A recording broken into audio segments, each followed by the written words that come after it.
So the next time someone asks you, how good does an accent need to be in a language to be good enough, you should tell them level 3. Okay? We have level 3 and level 4, and before level 3 is level 2, and before level 2 is what I like to call level 1. I just invented this like a few minutes ago, but I think it'll be helpful to talk about accents in different languages. Here's the thing. Every language has its own set of phonemes. All the sounds that are possible in that language, all the sounds that we use to make those words are the phonemes, the set of phonemes. Every language has a set, and every language overlaps with this with other languages. Some of the sets overlap very very much, very closely, and but probably all languages have sounds that are unique to them. Level 1 here, which is also known as the first level, is when people are still using their L1, the sounds from their first language, in the target language when they don't even exist there, right? Some of the sounds do exist, but if you're using sounds that don't exist in your target language, then you are still at level 1. So for example, if you're learning English as a Spanish speaker and you're still rolling your R's, like how are you, or like where is it, or if you say something like the car is over there, it sounds bad. Sounds bad because that R sound does not exist, at least not in American English. It looks the same when it's written down as the Spanish sound. The Spanish sound, but it is not the same. That sound, we don't use that sound.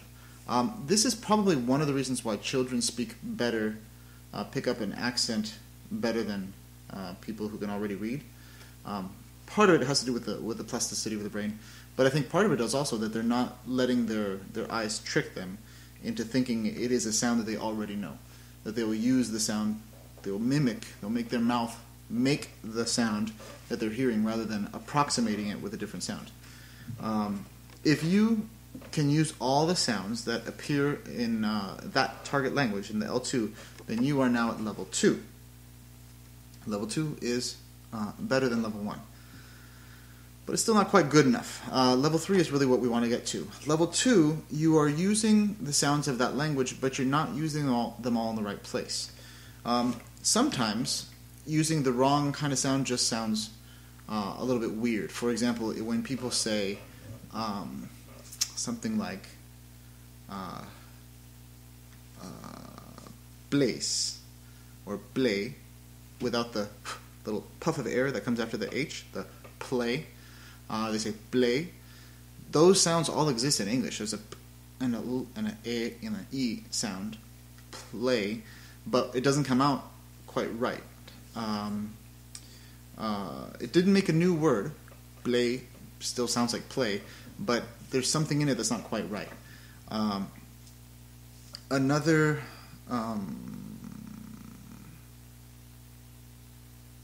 What usually helps with this is when you try to, if you're learning a different language, try to say familiar words in using those sounds. What I mean by familiar words, I mean words in your L1, but say them how an L2 speaker would say them. Here's an example. Here's the word George Washington, first president of the United States. What if we said this with a Spanish accent? In other words, how would a Spanish speaker who knows no English whatsoever pronounce this word? Something like George Washington. George Washington. Something like this. How would a French speaker say it? Something like George Washington. George Washington. Something like this. A Japanese speaker might say something like George Washington. George Washington. Washington, something like that.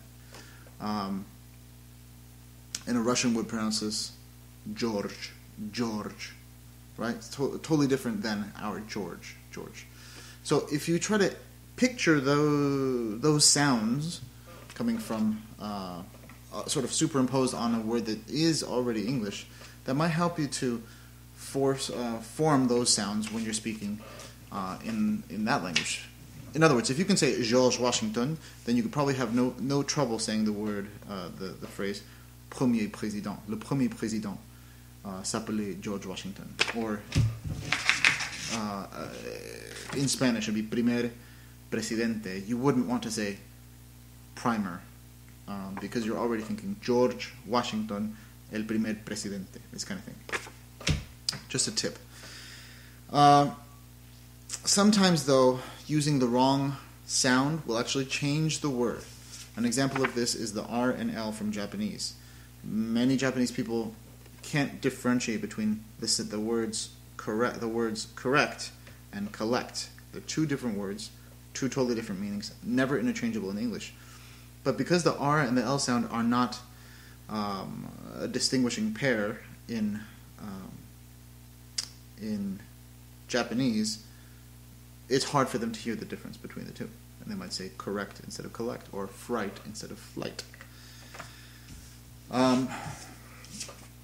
Likewise, many people have trouble with these sounds, the sound and the short it sound in English. Where do you live sounds correct.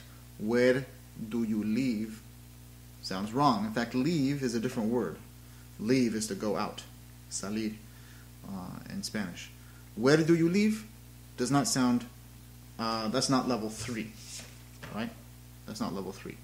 In fact, where do you leave is also not quite level 3. That's level 2. Level 3 would be, you're saying all the sounds correctly. Where do you live? Where do you live? Something like this. Level 4 is when it's so good that it sounds just like a native speaker would. Now keep in mind there are many variations in each accent, but it's convincing enough. It sounds just like it. And usually you can do this for short phrases. Where do you live? Where do you live? You can probably practice that until it sounds good. Where do you live? Or where do you live? But this is unattainable for most people in their L2. Level 3 is really what you want to aim for. At level 3, you're not accidentally saying the wrong word, and you're also not bringing in sounds that have no business in that language. Lastly, one more tip for English speakers who are studying Spanish, and this has to do with not letting your eyes trick you into keeping your L2, using L1 sounds in the L2. You see the D here and the D here, and this first it looks like do, and then it looks like do, but it really doesn't sound anything like a D sound that we have in English. Listen to this. Todo el mundo. Todo el mundo. You'll also notice that the OL kind of blend together. OL. Todo el mundo. This means everyone. We use this a lot. It's a very common expression for everyone. It literally means all the world. So listen to it one more time. Todo el mundo. Again, don't be fooled by what it looks like. Listen, really listen to what it sounds like, and I think you'll have more success. That's it for today. I hope this was entertaining and exciting and new for you, and I will see you soon.